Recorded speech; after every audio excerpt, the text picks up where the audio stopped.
Here we are, we incarcerate 2.25 million people. The national recidivism rate is 60%. So within 3 years, 6 out of the 10 people who are incarcerated are back in prison. Obviously, the system is broken. People aren't being rehabilitated in prison, and the cost for incarcerating people continues to go up. After I became certified as a yoga teacher, I was very interested in bringing yoga to populations that wouldn't otherwise be exposed to the practice. And I combine, when I talk about yoga, I see yoga as what I term as a mindfulness practice. And when I say mindfulness, I'm referring to the Vipassana tradition of mindfulness.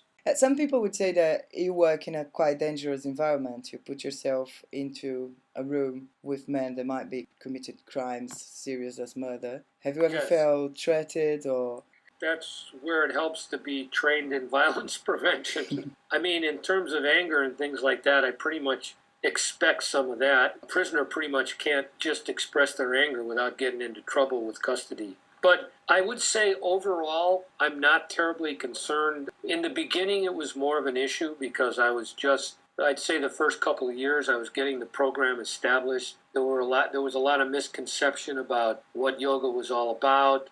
You know, there was a certain part of the prisoner population that thought it was a wussy kind of a thing for anybody to be doing. But over time, what's happened is the program has gained a reputation because not only is it psychologically and kind of emotionally oriented, but it's very demanding physically. So in essence, the program really has a reputation now. I've got waiting lists for all my classes.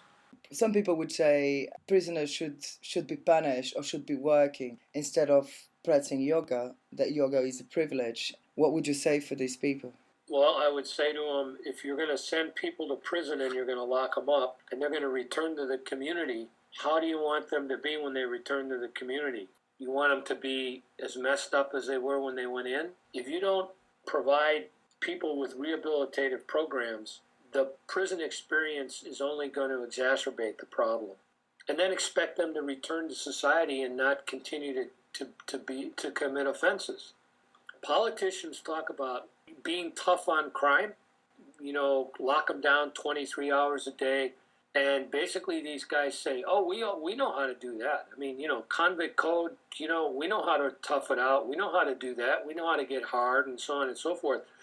But you make us address the roots, the origins of our behavioral problems, and you take us through courses where we have to look at the crime that we committed and the impact that our crime had on our victims' families, ourselves, our families.